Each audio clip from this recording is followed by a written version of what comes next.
All right, so we are recording. I am here with Bentham's Bulldog. How are you doing, sir? I'm doing well. How are you? I'm doing pretty well. I'm basking in the sun, so I feel pretty glorious right now about that. Um, but I've seen what you've been doing, and in a in an act of humility, I'm just gonna say you are smarter than me, which is okay because even intelligence. There are other cool things. There's creativity, maybe things that aren't so G loaded, but yeah, there is like a cognitive barrier or a wall that I hit sometimes, which is good because everyone should challenge themselves and try to reach a little bit beyond their capacity. But sometimes I see things and I can recognize that the boosters in my spaceship are petering out. I'm not going to make escape velocity. I'm not going to escape the atmosphere. So I get dragged back to Earth. But maybe I've seen other video or the interview you did with Richard, and you come across as a someone who in conversation is able to kind of like reach a broad audience and communicate pretty well. So I'm hopeful that some of the stuff that I get stuck on when reading, we can work through it. We can have like a little TA session and figure out some of those complex things. Well, thank you for the very kind words. I mean, I actually I think I'm good at certain things that are sort of adjacent to intelligence. Like I think I'm pretty good at philosophy, and I'm just very interested in philosophy. So as a result, I think I make pretty good philosophical arguments. But just in terms of like raw intelligence, I don't think I'm that good. Like I didn't score too well on the SAT, for instance. On IQ tests, I usually I tend to get around 130. It's better But than me. It's better than me. And I've heard SAT doesn't even, that's a topic I hadn't really prepared, but do you have any insight into this general question of standardized testing and how do we measure merit? How do we, like, from an effective altruist perspective, when I was a kid, I always sort of felt that we should give people first of all, you got to give people the resources to live and survive. But then beyond that, beyond like the bare minimum of, say, creature comforts, when we're talking about education, and maybe this is, I have a bias because I was like in one of those gifted programs or something for a time. And then I turned around and they, put me in the IEP for Asperger's. And so I took a 180 on that one. But I guess my perspective in childhood was like, okay, if there's a kid in class who's really good at math, we should, put him in like a special math program, and maybe, while in theory, providing equal, like if you have $1 million in the budget and you have 200 students or whatever that equal, let's say I don't have the math right, but let's say it's $10,000 per student, and it's like, okay, well, if we could take the best math student in the school and we could double our funding for him for like a 1% loss in all of the other students, like math budgets. And then by doubling that, like giving him a personal tutor, like society would reap so much more reward from that. So I think that argument still makes some intuitive sense to me. But in order to even get to that point where we're starting to like, give people resources in accordance with their strengths to have a net societal benefit for everybody. To even get to that point, we sort of need to be able to assess what people's strengths are. And so this is the crisis of testing. I talk to smart people. You're in university. I think you're pursuing a PhD. You're trying to go into academia. So this is a worrying topic wait, that I I'm come a sorry, lot. you're cutting out a lot, so it's a bit hard to hear. Oh, I'm sorry. Let me just check my sound levels very quickly, but I'll hold the microphone close to my face and say that there is a big question of how how are we doing in academia with these Wait, questions so of standardized maybe it would be testing. helpful to like turn off your camera or something, because the Okay. problem isn't that your audio is like quiet; it's that your audio is like Oh. roboting very badly. Okay. Um, Yeah, I started to hear that roboting when you were. That's strange. I will also shut off all my tabs so that my browser is 100% dedicated to the task at hand. Okay. So hopefully I sound a little bit better now. Um, yeah, the yeah. question is essentially what are we going to like what could we do? What is the state of things like standardized testing, and then what could we do maybe to make things better in academia? Uh, yeah. Well, so I think that it makes sense to allow certain people who are particularly gifted at in early childhood to take more advanced classes. I think the rationale for opposing that is that it makes the other kids feel bad, but of course it's not clear how bad the other kids feel, and like we don't normally accept this rationale for like holding people back so that it doesn't upset other people. In fact, if what we want is to maximize the benefit that kids get from say mathematics education, most of the benefit is going to be concentrated in a fairly small percentage of students. So, for instance, I almost certainly will have gotten nothing out of my calculus classes. Uh, but yeah, if a person goes on to become a physicist, then they'll get a lot out of their calculus classes. So really, I think that there's this common idea that basically our classes of various sorts ought to be focused on the lowest, on sort of like making generally improving the quality of all the kids' education. And I actually think if we're trying to maximize the benefit that people get out of particular classes, we want it to be disproportionately focused on those who are the most intelligent and driven. Right, I would agree with that, and so this question of how do we determine that um, is it's scary for people that I talk with who are like in the like say AI research. You want to do AI research, and where are you going to go? Are you going to work in academia? Are you going to get a PhD in computer science and do AI research, or are you going to go to the private sector? Are you going to go to Google? For like a lot of libertarians, they would say, well, that's a good thing. Like we should abolish all public research. It should all be private anyway. But yeah, I think there's an argument to be made that there's an incentive problem that the free market is biased toward short-term profits rather than long-term societal benefits. So there's a case to be made that if we think there's a technology that there's a lot of initial investment needed and it's going to pay off later, that there's a case for public intervention there. But then the question is, how do we retain really smart, like if we assume that we want government money, one way to do it is just to take government money and throw it at Google and be like, okay, Google, we don't know how to run academia anymore, so you can just do all the research and we'll like privatize academia. That's one way to do it, and maybe there's an argument to be made that that's the better way and that's good. But I don't know. I think that like the invention of the internet and DARPA and the nuclear bomb and the Manhattan Project, I think there's a case to be made that maybe we're losing something. Maybe if a lot of people, especially in STEM, are leaving, they're leaving academia behind. This isn't so much the case with biotech and medicine. It seems to be more the case with AI and computer science, that people are leaving, like they don't see a future in academia. There's not enough funding.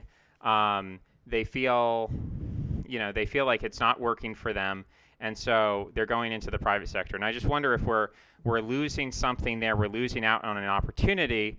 And one of the ways I think about that is, we're not properly assessing people's strengths and then dedicating resources. And the reason I say that is just because like that's the complaint I hear from people who make those decisions is like, well, I'm not in academia because it's all about partying and sports and your college essay, and like my intelligence isn't valued in academia, whereas I go into Google and that's all they care about. So yeah, that's the problem. Kind of, I'm secondhand kind of transmitting that to you, and you're in philosophy, so I don't think there's like a similar incentive problem. Like you don't need a ton of money to do philosophy. Some would say you don't need any money, or maybe money's an obstacle to philosophy. Um, but yeah, maybe I don't know if there's. I asked this. I had a guy come on, David Stiff, who's doing a PhD in law and neuroscience, and we talked a little bit about that, as well as this problem of is academia kind of alienating people by not being meritocratic enough and kind of focusing on manners and morality and um, other kind of maybe social impact activist things, and we're losing some of our meritocracy. We're turning people off, and we're missing some opportunities there to like form really strong civic concepts of like, we're doing science not just to make money. We're doing science for the good of society, and we don't care if we make money because we love science. Like, I don't know, that kind of like public spiritedness, that civic mindedness, that seems to be a casualty of this. I mean, can you see any of that from your vantage in the philosophy department? Yeah, I mean, so I don't have as much familiarity with the interworkings of philosophy departments. Most of my doing philosophy involves just sort of reading and writing about it online. I mean, I go to university, but I don't have that much experience with the department dynamics. But I agree. My sense is that in academia, there's a lot more incentive for sort of conformism. There's a lot more of these, status games than there is in the private sector, and there are fewer competitive incentives. Though, I mean, there are certain other benefits to academia, where, for instance, in academia, uh, if you're producing things in the private sector, I mean, so imagine, for instance, that that there was just no public sector at all. No one would ever have written about animal rights. No one would ever have written about effective altruism unless they did it as sort of a side project. I think it's valuable that we have at least some people sort of thinking about these big important topics in academia in a way. These important topics that, despite their importance, are not directly commercially marketable. And so I think there's certainly a role for academia, but yeah, I agree that there are certainly major downsides. Yeah, I want to get into the origins of effective altruism, where it comes from, what it's motivated by.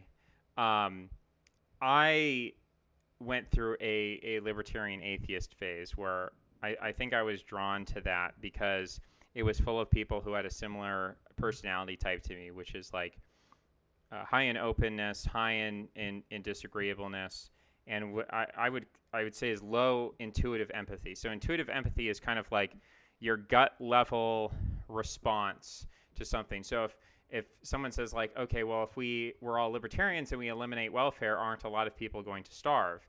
And the libertarian response is like, well, maybe under certain circumstances, but overall the market will produce more wealth and there's more utilitarian benefit. And so like, if you do the calculations, it all works out. And it's like, okay, yes, that could be true, but a lot of people just have this gut level reaction. Like, okay, even if it were true that we would gain more utilitarian value by, cutting welfare, I can't stand the thought of people starving in the streets. And so we're just going to have to do this inefficient system. I think Rothbard once said that like parents should be allowed to sell their children as property.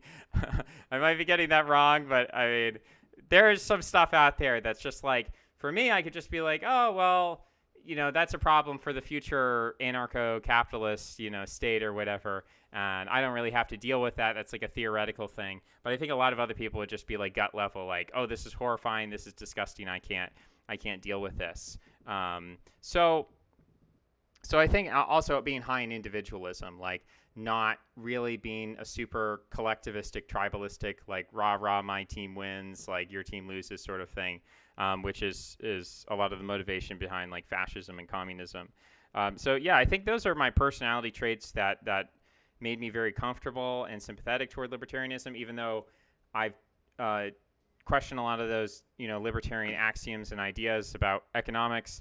I still find myself kind of getting along with those people and gravitating toward those people on a personal level. So I want to ask you, how much overlap in terms of personality characteristics do you think there is between what I've just sort of described with libertarianism and effective altruism? If there's difference, where are those differences from your perspective? I mean, my sense is that effective altruists, like if you talk to effective altruists, most of them are like really really nice, much more so than I am, for example. To the point that it's sort of unsettling. Like I think that the way that there are sort of two.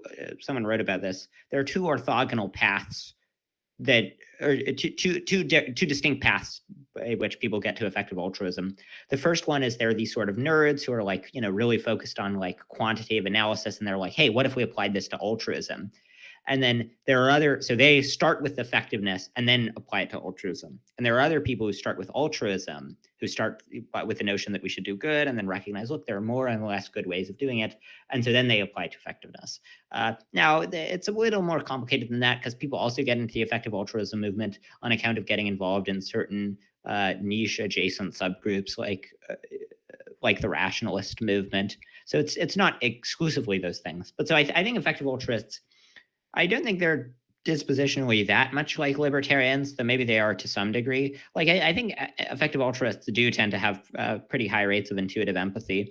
Um, and yeah, I mean, I think like, I mean, it sounds sort of arrogant to say this about my group, but like, I think the defining characteristics of effective altruists, if you like go to their meetups and talk to them, is they tend to be really nice and really smart. Uh, now, I sometimes I sometimes think they think some kind of nutty things. I think I mean they're almost all the effective altruists are atheists. For instance, I don't think atheism's right. Uh, the effective altruists, like a lot of them are sort of the effective altruism and rationalism movement are kind of adjacent. So a lot of them are rationalists, and the rationalists I just think are like wrong about tons of stuff. Um, but yeah, I mean, I think that basically is the defining characteristics, that they care a lot about helping other people, and that they're sort of smart and interested in doing cost benefit analysis about these things, rather than just having one's charitable efforts be purely driven by what sounds good at the time. Sure. I I think they're. I'm not an atheist as well. Um, and that is something that I always tend to try to interrogate people about, whether it's productive or not. Is like, you know, everybody's got a morality. Where does your morality come from? Um, and I think there are some honest, in my opinion, there are honest atheists who would say, I'm an atheist and I have all these values, and these moral values, um, you know, to some extent, maybe they're intuitive or universal, or they can like be proved universal, universally preferable behavior or something. We can like, I'm going to be an atheist, but I also believe in objective morality at the same time. But I think there are some more honest atheists who'd be like, well, I do have some aspects of my moral code which are maybe not universal or objective or, settled in stone, and maybe there is at least a functional role of Christianity in going from a world which maybe I would find morally abhorrent, like the Vikings or something, and their concept of morality, and maybe whether because Christians were smart or whether they did it by accident or whatever the explanation is, but like Christians had some role to play in forming my moral worldview, and that was something that like, when I was in atheist circles, we were, and this is, Richard Dawkins, early 2000s, like we're battling it out on YouTube every day with the Christians and Kent Hovind, and like, so it's so acrimonious that the idea of admitting that our moral principles come from Christians it was so difficult for us because it was kind of like giving them a win on that. And our point was always like, no, religion causes war, it causes chaos, it causes, look at all the terrible things. There's incest in the Bible. You're killing babies. So there's genocide. So we would always try to prevent that connection from being made. But I don't know. The more that I opened up to studying religion, I was like, well, prior to Christianity, I mean, people did do human sacrifice and stuff, and then Christianity said that was a big no-no. In fact, like the central story of Christianity is how you should not scapegoat people. You shouldn't do human sacrifice, and that's over. You shouldn't even really be sacrificing animals anymore. So it's like, okay, I agree with that, and maybe Christianity deserves some credit for that. But when I was a hardcore anti-theist and getting up, in front of my class in school and being like, we need to have science, we need to get rid of religion, evangelizing that to other people. I couldn't see that at the time, and I still feel like there are some people. People. I think it's more of a spectrum. There are people who are hardcore anti-theists, maybe like Ayn Rand, and then there's atheists who are like, yeah, I'm an atheist, but Christianity deserves some credit for the moral system that we have today. From your perspective, I mean, you're a theist. I don't know if you're attached to any particular religious tradition. So could you speak to your own relationship? What do you think is the relationship between morality and historical religion, and how are those things thought about, if they're thought about at all, in effective altruism? Because the first thing I ask is like, well, what is altruism? That to me is just another word for morality. Like, you could say spanking your kids is altruistic if it helps them become better people. And then people disagree, like, well, maybe spanking is axiomatically bad because it's a form of violence, even if it has these other good outcomes. So, like, I can't even begin to broach the topic of altruism without thinking in my head, like, well, that's a moral word. Where does your morality come from? How do you justify it? Historical basis. Like, what is the mood in the room? Is there a diversity of opinion, or is there a tendency one way or another among these effective altruists? So I don't think altruism is just any time you do a good act, because there are lots of acts that might be good, but that just definitionally don't seem like altruism, right? So, for instance, suppose it's a really good act for you to attend college. It boosts your future income. As a result of that, you become a successful doctor or lawyer. It would be good for you to go to college, but nonetheless, it would be strange to describe altruism as that as altruism. So I think a better definition of altruism is just like helping others or something. And maybe it's sort of actions that you do to try to help others. But I mean, one kind of lesson that philosophers have borne out is that basically there's almost never a successful definition of a term. There are always these niche counterexamples. It's always very hard to define terms. Famously, for a while, philosophers thought the definition of knowledge was justified true belief. And then Edmund Gettier had some, tricky counterexample. And then basically for the last century, philosophers there's no agreement about what it means to know something. But you can know that you know stuff even if you don't know precisely what it means to know stuff. So I don't think that's a worry. I don't think we need a precise definition of altruism. In effective altruist circles, there isn't that much discussion. Like, there isn't that much discussion of sort of the origins of our morality.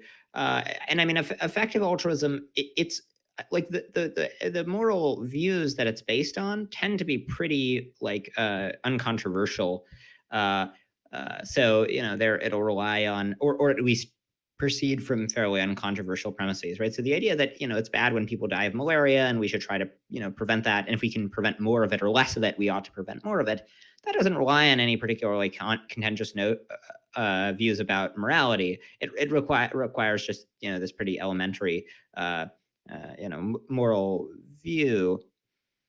You asked, so you were talking about how and in terms of there are some bits of effective altruism that don't seem super obvious, like the stuff about animal welfare. Um, Perhaps maybe people aren't super convinced that animal welfare matters. And so I mean, I guess the things that effective altruists tend to think are good a lot of effective altruists tend to be either utilitarians or sort of near utilitarians. And so as a result, given that there's a ton of suffering from factory farming, it kind of makes sense to focus on it. But even if you reject some of those, and I don't think that animal welfare mattering is controversial at all. But the idea that it's like one of the things that matters most, maybe that's a little controversial. But I just say that even if a person's not convinced of that, they should still be in favor of the things effective altruism does, and at least they should still give, there are some effective altruist organizations where what they do is entirely uncontroversial and it's very obviously extremely good. And there are others where what they do is a little bit more controversial, almost certainly at least pretty good, but maybe not the best thing to do, right? So maybe you think animals welfare doesn't matter very much, maybe it only matters a little bit. So then if that's your view, then I think basically you should just like, the effective altruism things that you should do, uh, you should just give to the effective charities helping humans, right? If you don't think that helping animals is one of the more important things. So in other words, I think that anyone with any plausible moral views will think that at least some of the things that effective altruists are doing are extremely high value and worth doing and should inform a person's charitable donations. Now, your final question, and even the ones that don't, I think we can give arguments for why they ought to change their moral views. So I think we can give arguments for why we ought to care a great deal about the mistreatment of the 1080-ish billion land animals that are tortured and killed every year. The last thing, so you talked a little bit about how there's this common idea that kind of religion, to quote I think that the title of Hitchens's book was "Religion Poisons Everything," or maybe that was the subtitle. There's this idea among a lot of atheists online that religion is like, uh, is this pernicious force for evil. And it's certainly true that lots of bad things have happened because of religion. But if you're going to be fair, you have to tally up the good things that have happened because of religion. And the morality in the West, as has been argued by lots of historians like Tom Holland, is hugely, hugely dependent on the spread of Christianity. So I think like it does seem to be a very strange and irrational way that people come to this belief, where they'll start with the idea that Christianity is false. Okay, fair enough. I agree that Christianity is false. I'm not a Christian. I'm a generic theist. And then from this, they'll without even considering any of the historical evidence, they'll just assume that if Christianity is false, it must be harmful. But that's a very silly thing to think. Not all things that are false are harmful. And it is strange the extent to which people will, repeat these sort of new atheist slogans about how religion's terrible for the world, when the net effect of religion on the world is this monstrously complicated empirical question that requires a huge amount of research to get to the bottom of. It's not the sort of thing that can be decided just by like one or two quips that you heard from Christopher Hitchens that, sounded funny. I mean, my 14-year-old self like totally disagrees that all you need is a good quip, and that's sufficient. But um, have you so when you say you're a generic atheist, how Generic does theist. or excuse me, that would be funny. Generic theist. When you say that, my I guess the best that I can do right now is Platonism. I feel like I the way that I view it is that Platonism is what allows me to justify theism, um, rather than I guess some people believe that theism justifies like a metaphysics, like because I believe in God, and because I believe that God would tell us how the universe works, then I assume that the most popular book in the world has the correct metaphysics, and therefore, the Bible is true or something like that. So there are people who try to do it the opposite way, but I generally say like, and I think it sounded to me, it sounded like a Platonic argument, but I want you to tell me what the difference is if there is one. When you Okay, I'm going to paraphrase and maybe mischaracterize, but you're going to correct me. That the argument for God is okay. This might not be totally wrong, but you're gonna tell me your perspective. My argument, and I think that you might agree with it, is that there are these laws and they're non-local. So necessarily, if they were local laws, then we could say, like nominalism is true. each particular thing, whatever this thing is, if it's called matter, if it's called an atom, if it's called a subatomic particle, like whatever these things are, they're individualistic and their properties proceed from within themselves. So they kind of decide their own properties, and there's no need for like a unifying force. There's no need for even the concept of metaphysics is totally irrelevant because the physical laws are arbitrary. The physical laws are, well, the universe just seems to be ordered, but actually we just live in this gigantic chaos, and we just have this like anthropic luck that everything around us seems to conform to the laws of physics. But that's just like this, that's just this coincidence that, if you have trillions, trillion to the trillionth power, monkeys on typewriters, eventually they will form a Minecraft universe which runs a computer, which, does all this stuff. But ultimately, all behind, even though it seems like math is real, even though it seems like there are all these physical laws, it's actually just pure, total randomness. And yeah, I'm not convinced by that argument because, and I think you brought up the concept of like a randomness generator. Okay, so randomness is being generated. How is that even possible? But the argument that I come back to, the one that's most convincing to me, is that the similarity, well, not just similarity, but the fact that there is a form of interactability between different particles or objects in space is dependent, and we could even say that the continuity of chronology. The fact that these things can interact with each other means that on some level they're operating according to the same laws. Like the reason why when the atoms in my body bump into the atoms in a chair, the reason why I don't just like fall through the chair is because there's strong and weak forces in the atoms that hold things together, and they attract things, so they hold the atoms in my body all together. But then they also have repulsive forces, so that the atoms just don't fall through each other. And it's because, in a sense, all of these particles are recognizing each other. They're perceiving each other and they're seeing each other, not because they've like in a nominalist chaotic sense decided to perceive each other. And I'm that word is anthropomorphic, so I could, I like anthropomorphizing subatomic particles. Other people don't like that, but whatever word you want to use, they recognize, they perceive each other, and they do so regularly, not according to their own whimsies and their own like nominalist individualism, but they do it regularly according to laws which don't vary across time and space from our perspective. People can argue that, well, in a billion years, the physical laws of the universe will change. Or if we went a billion light years away from Earth, the physical laws would change. But I would argue that that's not even theoretically possible, because once you create a discontinuity in the or how should I want to use the interactivity rather than saying that the atoms are recognizing each other. We'll say their ability to interact with each other is dependent upon the regularity of these forces, that you can't actually have a universe where some photons go at one speed, other photons go at a different speed. Some atoms have this level of strong force, the other ones have this level of weak force. The sun has this level of gravity, like this constant of g, but then the Earth has a different constant of g. Like if that was true, the universe would be totally incoherent. It would have no structure to it. It would have no recognizability. It'd be pure chaos, and it would be totally undifferentiated. There would be no way to say, well, that's a boat, and that's a pond, and that's a lake, and that's a forest. There would be no way to perceive anything.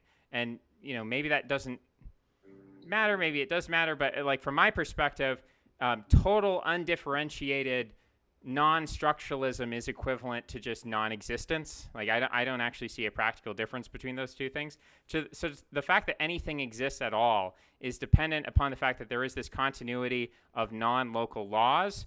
And then, okay, what is this non-local laws generator? I'm going to call that thing God. When I was an atheist, I hated that because I thought, well, why couldn't the universe create itself? And it's like, okay, well, you can say that the universe is God and it created itself, like whatever semantics you want to use there. But when I say that there's a law generator, that's very different from saying that, like, a turtle stands on the back of a turtle stands on the back of a turtle, because all those turtles within that metaphor or that symbol, they're all in relation to one another in physical space. So localized to one another, whereas the physical laws that we observe are not localized at all. So when I say, God creates these laws, I'm not like saying and then, who created God? It's like, no, there is something that's generating these laws. Maybe there's multiple law generators and multiple universes, whatever. But then you'd say, okay, well, who's generating the multiverse? But yeah, that would be my argument. And let me know kind of where you might agree or disagree with that. Okay, so I mean, there were the argument. It seemed like there were a few kind of different lines of thought there. Uh, so so it sounded at first like maybe the argument was just that there are these orderly, predictable laws, and then this fact supports theism because there needs to be something that generates the orderly, predictable laws. I don't find this very convincing. Uh, so I don't see why.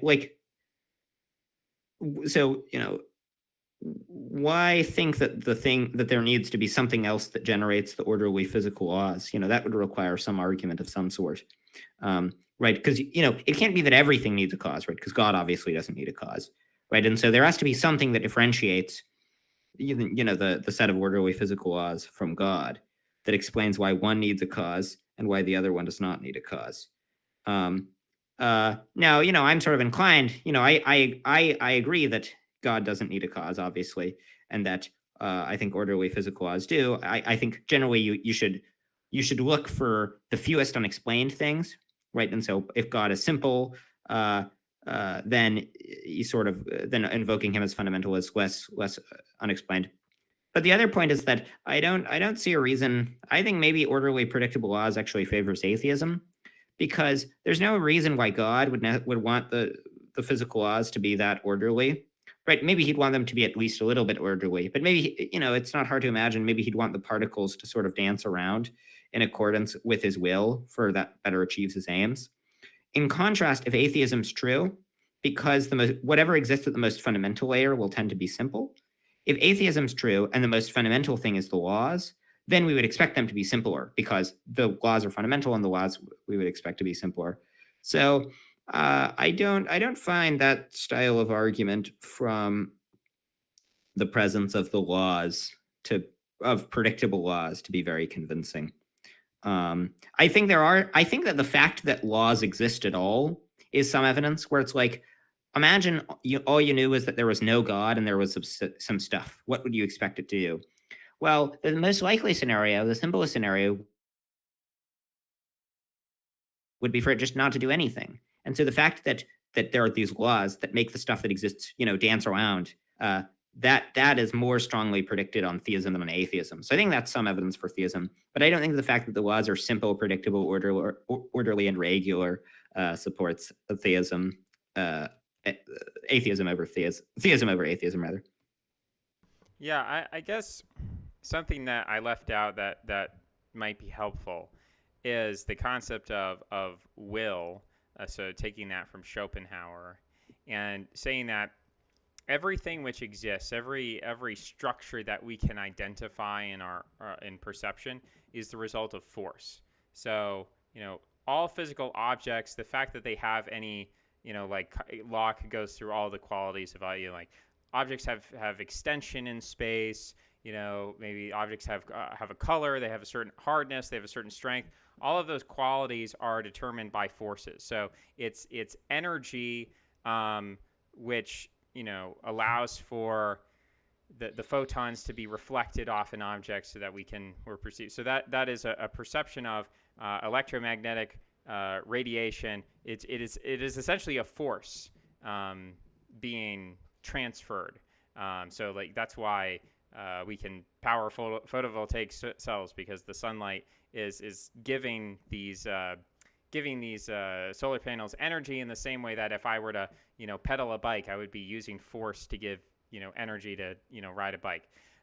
So the fact that everything exists because of force, I would say, well, and Schopenhauer was an atheist, so maybe he wouldn't like this argument. But the fact that everything is generated by force, I would say another way to put that is everything is generated by a will.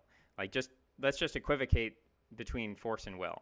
And then we would say, well, we could say that these individual electrons have their own will. Like in quantum physics, maybe they can decide to be slightly over here or over there, and like there's a probabilistic cloud, and so they have this degree of free will or something. But the quantum calculus, or the field, the size of the field, and the rate at which the rate of decay of the field of probability, that is determined by these non-local laws. So if we're assuming that pretty much everything in the universe is run by will, which I guess I'm assuming here, then I would say that if there exists laws, and they are a form of structure, they're not a physical structure in themselves. They're metaphysical structure. Then I would say that in the same way that physical structures are generated by a force, which is a will, metaphysical structures are also created by a force, which is a will. And I would say, just as like we would say that, okay, the electron is willing or desiring to be repelled from these other electrons. And so that's what its will tells it to do. And it has some kind of free will in terms of its probabilistic, field of where it wants to be, speed and position, direction. At the same time, I would say that the metaphysical structure of reality is animated by a will. And then I would say, okay, what is that will? Where is it contained? It's obviously not contained in physical space because it produces physical space. So it's not like, we can conceptualize like the electron like a little happy guy, and he likes some things and he dislikes other things. Metaphysics as a total structure, taken as a whole, asking, kind of essentializing that and saying like, this is one thing, and what is the one will behind this one thing? And in the same way that we could say, again, I'm anthropomorphizing, but if an electron is a subject with a will, and we say that the totality of the universe is structured by a will, like the metaphysics are instantiated by a will, then to me it makes sense to say that's the will of God, that is the subject which is willing this metaphysics into existence so that physical reality can exist. And maybe that sounds too mystical. I mean, I guess I'm a bit confused because so you said you were equivocating, and then it sounds like you just did equivocate, where like so if you want to call what electrons do a will, okay, I don't really care what you call it, but then that doesn't establish it. It doesn't establish that if what you mean by a will isn't anything that's distinctly mind-like, then you haven't established anything about the cause of reality being distinctly mind-like, right? Like if when you use the word will, what you mean bears fairly little relation to the common term will, then you haven't established that. Then when you say, well, if there's a fundamental and essential will, it must be a mind, and then it must be God. Well, but if you're using the word will differently, then it doesn't have to be that. We have no reason to think that, and we have no reason to think I think there are reasons to think this, but I don't know that your argument gives a reason to think that. So the theist thinks that at the fundamental level there's just this will, and the atheist thinks that at the fundamental level there are certain laws and certain physical things. So in both cases, you're invoking one unexplained thing.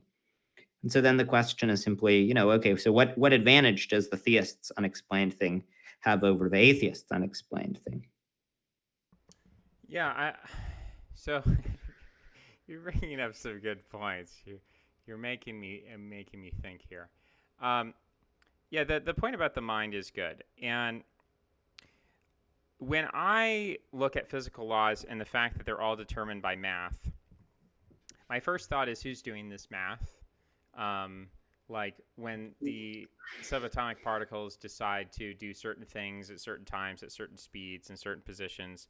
Like we can model all that with math, and math is the best explanatory tool. So it's not just like we do at some point we just have to forget about all these physical laws, because actually just saying that, well, first we have physical laws and then we have metaphysics, that may not be entirely true. Like there seems to be this intermediate of math, um, between the two, and math, to me, is calculation, and to me calculation can only happen, um, by a mind.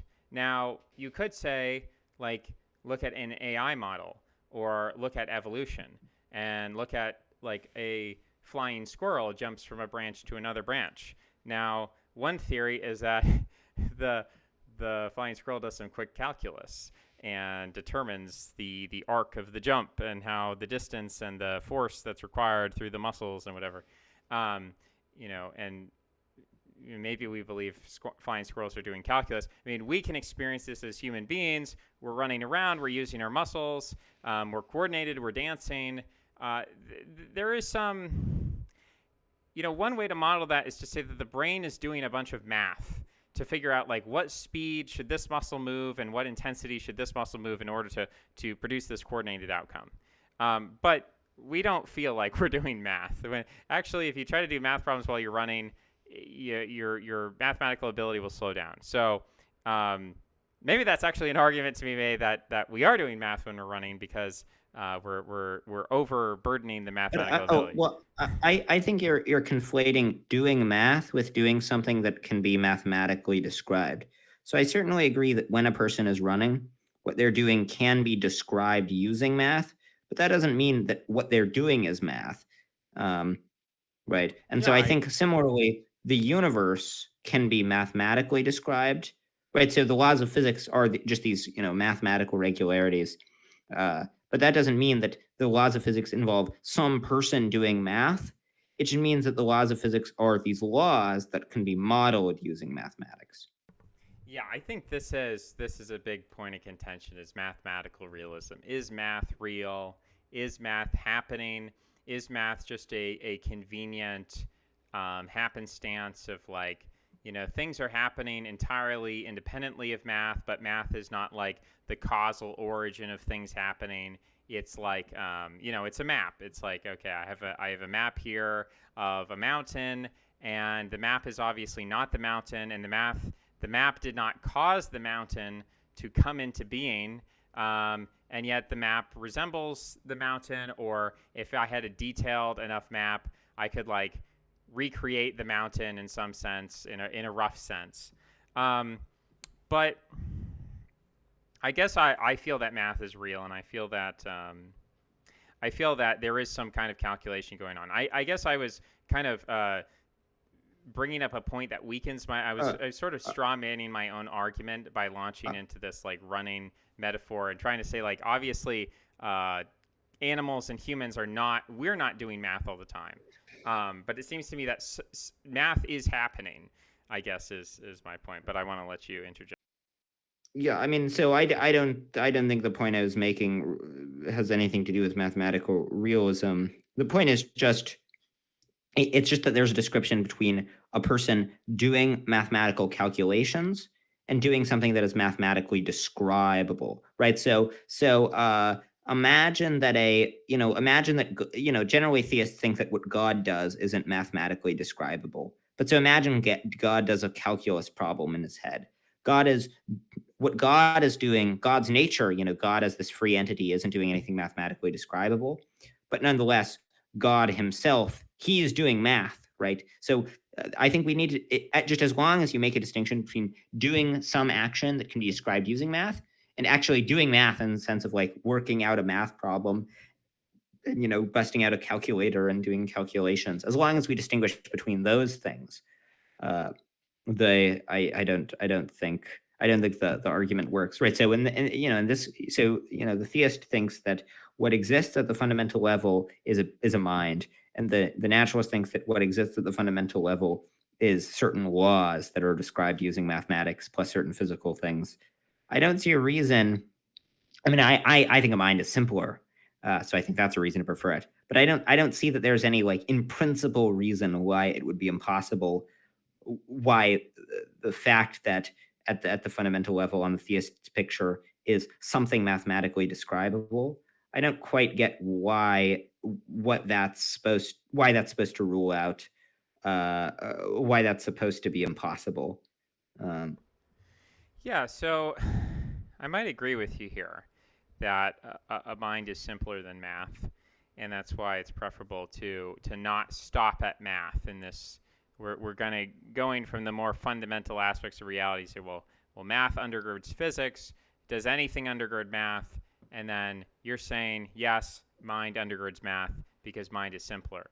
Um, and so, yeah, that maybe some of the language I'm using is not accurate if I say things like, well, God is constantly running calculations to keep every little particle in the universe doing exactly what it's supposed to do. Is that really an accurate way? I mean, I like the thought of that. It tickles my brain, I guess. It's some kind of intuitive appeal, but maybe it's not a good argument. But yeah, I guess I would agree with you that I think if there's math, something. Well, to me, when you say it's simpler, I'm not invalidating. I'm saying that I think math exists as a structure, and the that structure proceeds from a mind, and just asserting that that structure exists independent of a mind doesn't seem as likely. But I'd like you to tell me why. Like, what is a mind? Why is a mind simpler than a bunch of mathematical rules? Well, I don't think a mind is always simpler than a bunch of mathematical rules. I think it depends on the mind and it depends on the mathematical rules. But I think God is very simple because God is a mind of the very simplest sort, right? So if you have most minds are very complicated because they have all these different parts that hang together. They have all these complicated collections of experience. Uh, but God doesn't have anything like that, right? God is, as the classical theists say, God is this, absolutely simple uh, entity that, is this absolutely simple mind that is fully without limits, right? So in the case of my mind, in order to describe what my mind is like, you have to describe exactly what I know. You have to describe exactly what powers my mind has. You have to plug in a set of motivations. Well, with God's mind, you just say God is a mind without limits. There's no limit on what he can do. There's no limit on what he knows. Because he knows everything, he knows every moral fact. So he understands at a deep level why he ought to do every particular right action. And because he has no contrary psychological inclinations, he always does the right thing. Given that if you recognize that a thing is desirable and you're fully rational, you'll have at least some motivation to do it because you recognize that it's desirable. And recognizing that something is desirable in the absence of a conflicting desire gives you a desire to do it. So the idea is God is this very, very simple mind. So God is simple for the same reason that an infinite space is simpler than a space that's, say, exactly 10 quadrillion meters across, where it's less arbitrary and it's simpler to describe that it goes on forever than that it has this kind of arbitrary stopping point. Um, so I think God is very simple. And then I think, just to get into the argument, I think God then best explains various features of the world, like the fact that the world happens to have all these improbable features that give rise to conscious agents, uh, like that there are finely tuned laws. I feel like I'm making bad arguments, but I'm trying to get to the conclusions. Like, I feel like I agree with the conclusions you're saying when I try to justify them. The justifications where we're getting messed up. So I'm gonna say maybe I'm getting out of my depth and come back to morality, because maybe I'll do better there. Um, the swinging it all the way. You talked in the election about PEPFAR, and this is, to me, from the outside, not being within the effective altruist movement. This is something that I kind of associate, like this. It, to me, kind of forms a stereotype of what effective altruism ultimately is. Um, and a thing like PEPFAR, which, as I understand, and I could be wrong about it, but it's a form of foreign aid where, kind of bringing it back to the very beginning of this conversation, where I said, like, we've got different students in the class, and we could focus on, taking the students who are doing the least well in math, and we could spend more money on them to try to bring them up to some kind of median. Or we could say, okay, you're not that great at math. That's okay. What we're going to do is we're going to put a lot of funding into the kid who is really good at math, and he's going to do a bunch of cool stuff that's ultimately going to benefit you more than if we forced you to learn a bunch of math that you probably hate anyways.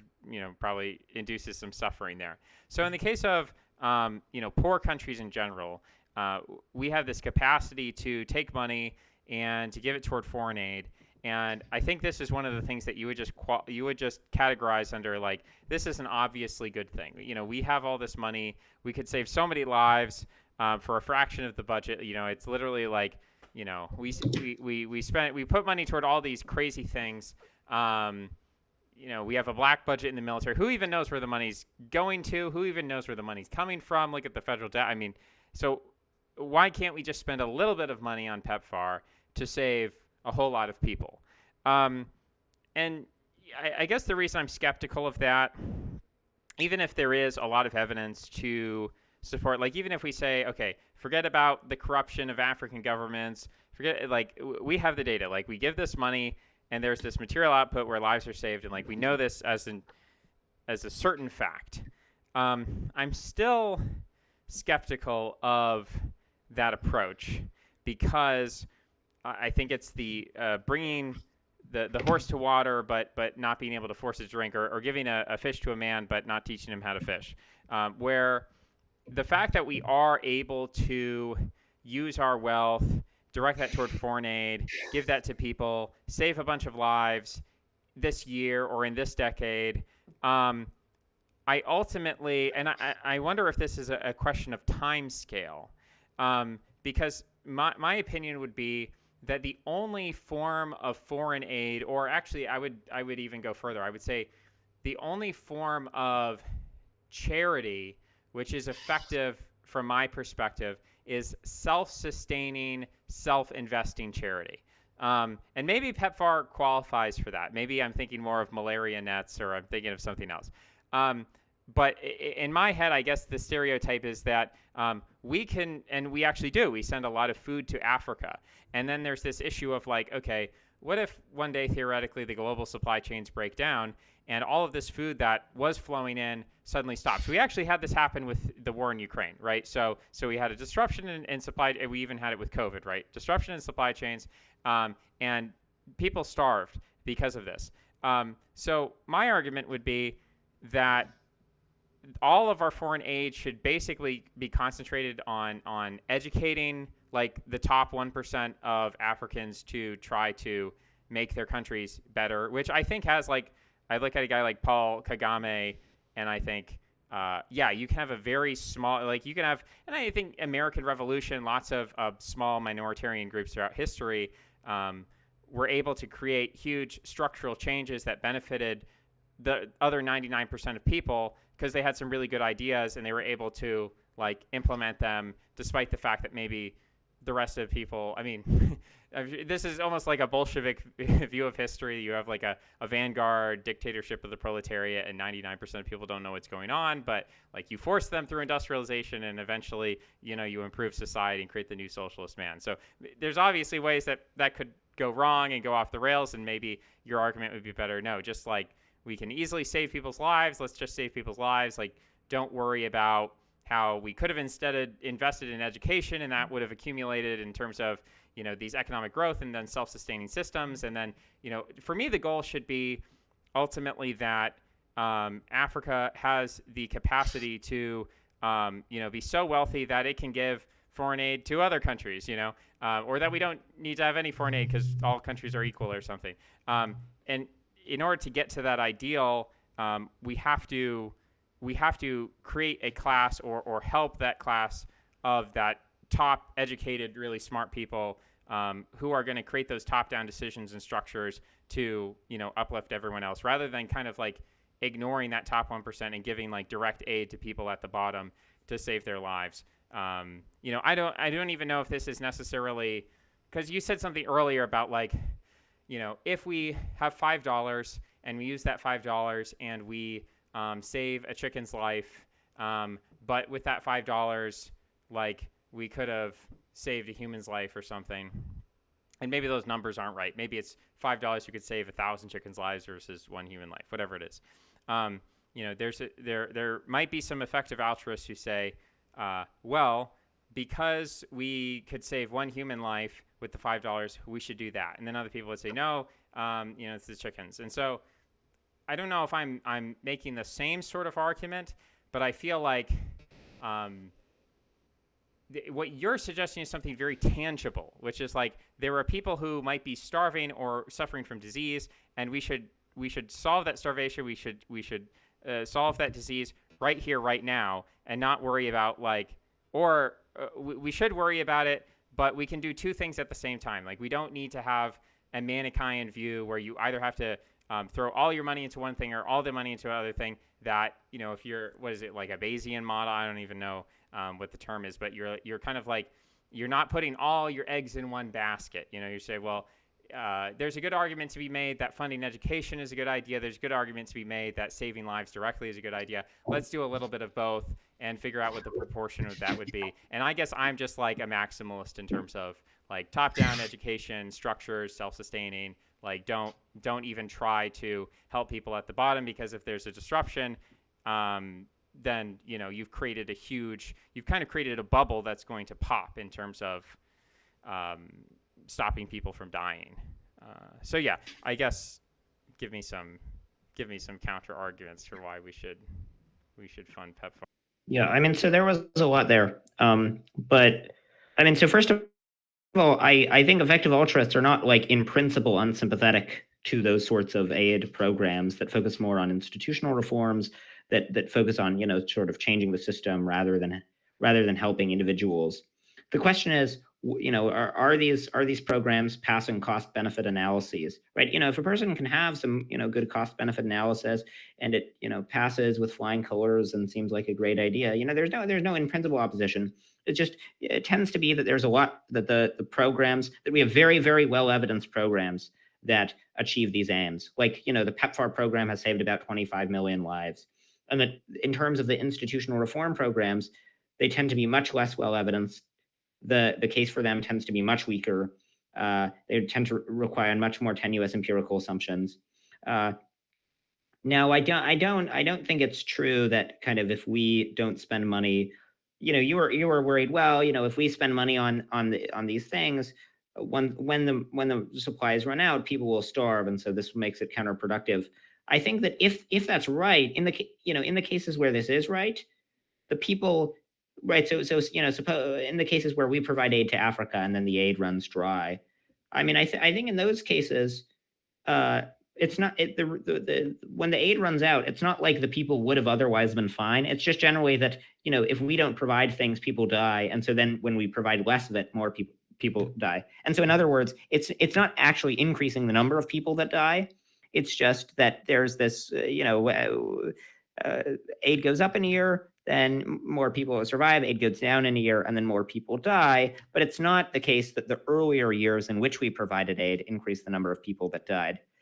The last point is, let me make two other points. One of them is that, I mean, if you can point to me to examples of organizations that are doing really, really good work, providing institutional reforms that are well evidenced, I'd be happy to take a look at them. I mean, I'm probably not the best person to do it. I'm not a data nerd, but I think effective altruists are certainly not opposed.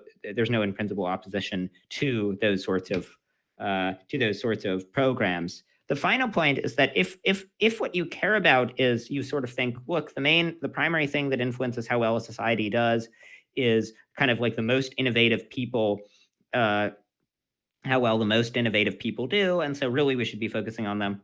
Well, we don't really know who the most innovative people are, right? If everyone is getting horrible diseases that lead to permanent brain development stunting, we don't actually know who is the most productive people.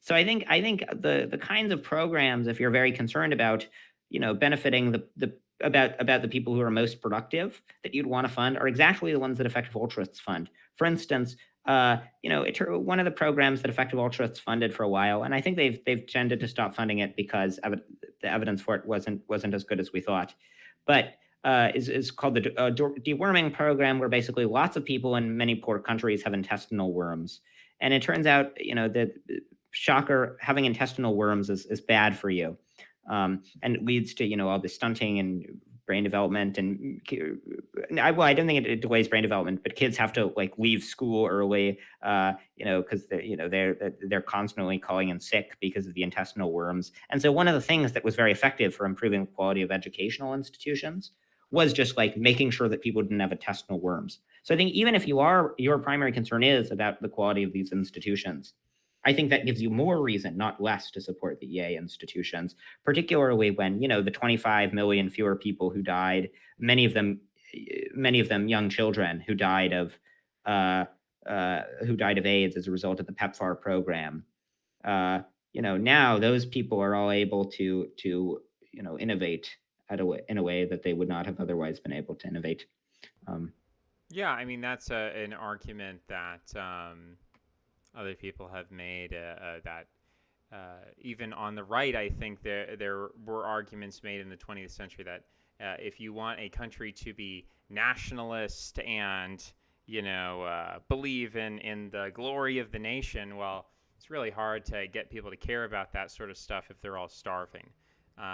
So there's a case to be made that if people are starving, like the first thing you do is you stop the bleeding, you stop people from starving, and then you can worry about the finer points of education later on. You can't revert, you can't teach calculus to someone who's starving and has intestinal worms. But I guess maybe I'm going to do one of my characteristic controversial turns here and maybe turn toward animal welfare and like management of like a deer population. And this isn't really an analogy. I just want to kind of like use it as a basis to demonstrate that the way that we deal with suffering and death, to me, isn't just a straightforward, suffering, death, bad. So therefore, in the short term, we reduce suffering and death, and then that's like a utilitarian good. Whether obviously animals, different case from humans, but I will say that there's and we could even get away from the deer stuff, and we could talk about like forest fires. Maybe is a less edgy way to put it, or dehumanizing way to put it. So one of our problems with forest fire management is that there's a tendency to say, forest fires are bad, and we should never have forest fires. And if you ever see a forest fire, you have to put it out immediately. And what that tends to produce is this like unnatural suppression of forest fires, and then you get this large, in this dry areas of California, you get this massive buildup of dry kindling essentially strewn across the forest floor, and then eventually when you do get that unavoidable forest fire, yeah, it's really bad. It's a really bad forest fire. Whereas if you just like had smaller forest fires just happening continuously, it wouldn't be so catastrophic.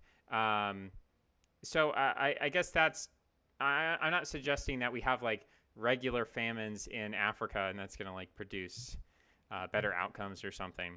But I would make an argument with regard to reproduction and fertility. And I think this is the basis of the one-child policy in China. So, it's controversial. I don't know if there are effective altruists who support the CCP's one-child policy. I don't know if anyone does that, but I think there's a case to be made there. I think now there's obviously consequences. So you could say it was a good short-term policy, it was a bad long-term policy. But the intention, at least, of the policy was to say that, in the 1950s, China had a GDP per capita that was like similar to Botswana. Like it was a third world country. No one thought of it of ever approaching the first world. And the Chinese Communist Party said, well, we want to educate people. We want to build per capita wealth. We want to have a middle class.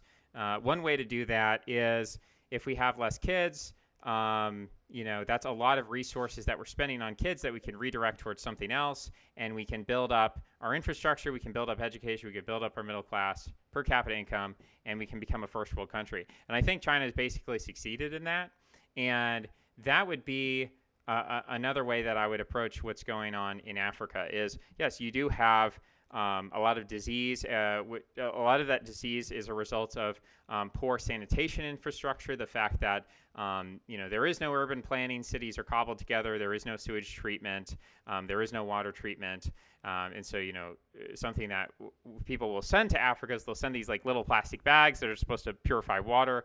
But it's like, okay, optimally, I would like for Africans to build functional modern water treatment plants and power plants and like all the things that you need to keep things clean and to prevent diseases from happening in the first place, rather than all these other measures to stop the bleeding. And the same with agriculture. Like Africa is not any worse off. Like the land quality is not really worse than like Brazil or something.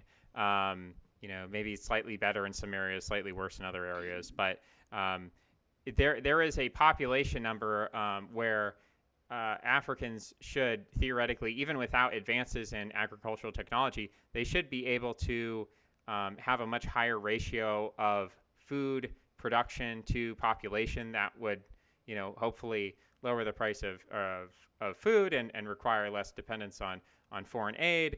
And, in the case of a supply chain breakdown, it's more resilient. And, I'm not just talking about people dying, because I think when you have a breakdown in supply chain and you have a lot of people starving, that produces political instability. So it's not just like, X amount of people die. I guess my argument is that, and this was made during COVID, is that the reason why we were trying to slow the spread of COVID, we knew it was going to spread. We knew everyone was eventually going to get COVID, but we wanted to slow the spread because we understood that if 1 million people in one single week all flood into a hospital needing a ventilator, we don't have enough beds for all those people. So instead, if we can kind of spread that rate of disease out slowly over time, then there's a trickle effect where the same number of people will get infected, but we'll have enough hospital beds. And so I guess that's kind of my argument with Africa, is that we can give them a lot of resources from the bottom up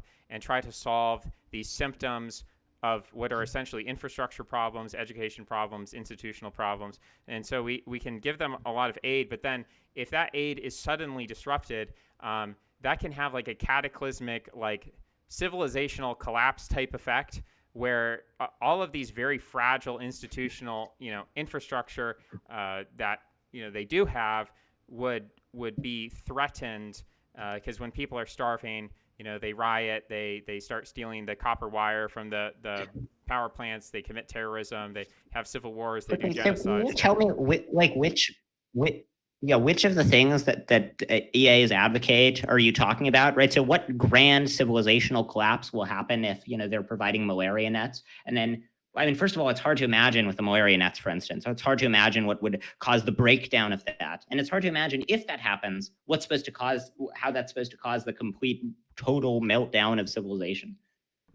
Yeah, malaria nets probably aren't going to be the vector for that. I guess I'm speaking more about Okay, but what of the things that we're talking about are going to be the vector for that? I think that I think when there's a really bad trade imbalance with agricultural production, that is a source of potential cataclysmic. And when I say cataclysmic, I don't mean 100% of people are going to die, but I think civil wars are cataclysmic, and not just because of the death count. Again, because they destroy trust in institutions. They cause people to revert to more religious ways of life. They induce tribalism. And I think there's a lot of cases. You look at Iraq, you look at Afghanistan, you look at Syria, and these are countries that are devastated by civil war. And so it's not, to me, it's not just X number of people died. Yeah. I obviously don't dispute the point that civil wars are very bad. Now, we could look, the things you're raising, first of all, are no challenge to any of the things I was advocating for. They're no challenge to PEPFAR. They're no challenge to the stuff having to do with the Jens Malaria Foundation. What they are a criticism of is other kinds of generic foreign aid. So shipping, if we so the idea is, if we're shipping a lot of food overseas and then we stop doing it for some reason, that could be very bad. Now, for reasons I already described, I don't think that that would be very bad. Well, it certainly would be bad in relative terms. But if we consider two possible scenarios, in one, we give lots of food aid for 10 years and then stop, and in the other, we just don't give any food aid at all. I think that the one where we don't give any food aid would turn out much worse. Now, your claims about it increasing the probability of civil war, and having all sorts of other devastating effects. These are sort of empirical claims, right? That it'll increase the probability of civil war. There are certainly mechanisms by which we could imagine it doing that, if it causes this total breakdown in society. And there are also clearly opposite mechanisms. If it makes people healthier, less diseased, more prosperous, then it'll lower the probability of war. So this is an empirical claim. And it's not the sort of thing that can be decided from the armchair without looking at any data. Now, I'm not an expert on this. I haven't looked at it very carefully, but I sort of when I read the empirical literature about foreign aid, it seems like most of the studies seem, and a large share of the most of the economists who have looked into this seem to say that it tends to have a positive effect. The meta-analyses on these tend to say that it has a positive effect. So, certainly you can point to hypothetical downsides. But, okay, you can point to hypothetical downsides to anything. We actually need sort of evidence for these downsides. And even if we had evidence for the downsides, maybe that would be a good argument against foreign aid. But it's no argument against the sort of effective altruism programs that I was arguing for. Yeah, I guess I'm maybe straw manning PEPFAR a little bit and lumping it in with. Wait, hello, are you there? I can't hear you. My mic is showing. Okay, I can hear you now. Okay, yeah. Sorry about that. No, I was just saying I might be straw manning PEPFAR because I couldn't even tell you what the acronym means. I guess I wasn't trying to say that I'm more knowledgeable about the empirical evidence of which programs are most effective, but more kind of give you my questions. Is there, and I think probably the one I'd like to explore further, if it's not too baseless, is that question of China's one-child policy and reproductive growth. So I think it's. Again, I think there are arguments to be made against it. I think you could say it was a bad policy in the long term, and it's causing economic problems in China.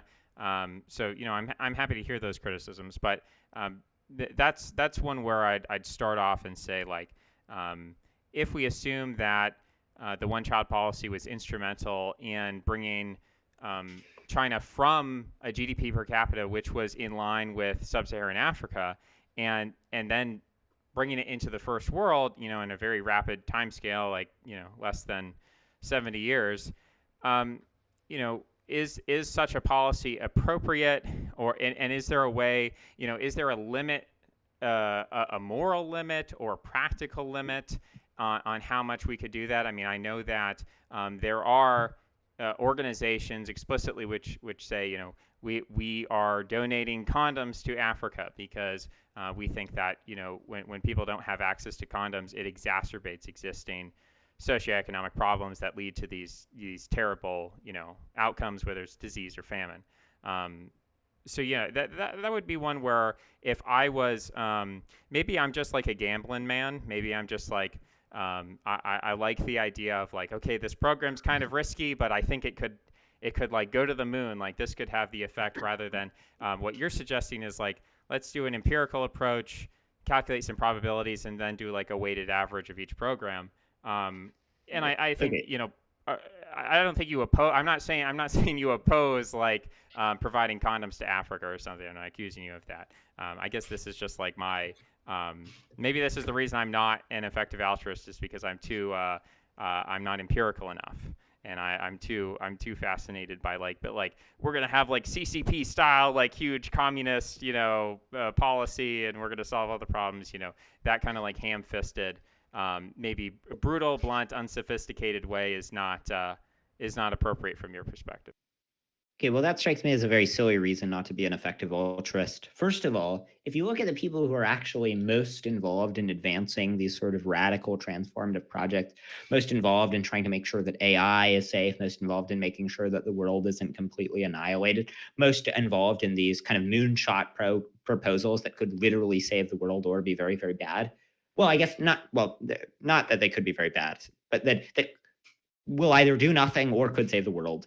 There are lots of effective altruists working on those, right? So I think if you kind of want to gamble on very very high risk, high reward stuff, uh, effective altruist programs are a good way of doing that. I mean, you say you're sort of more interested in uh, these sort of grand, maybe like totalitarian schemes.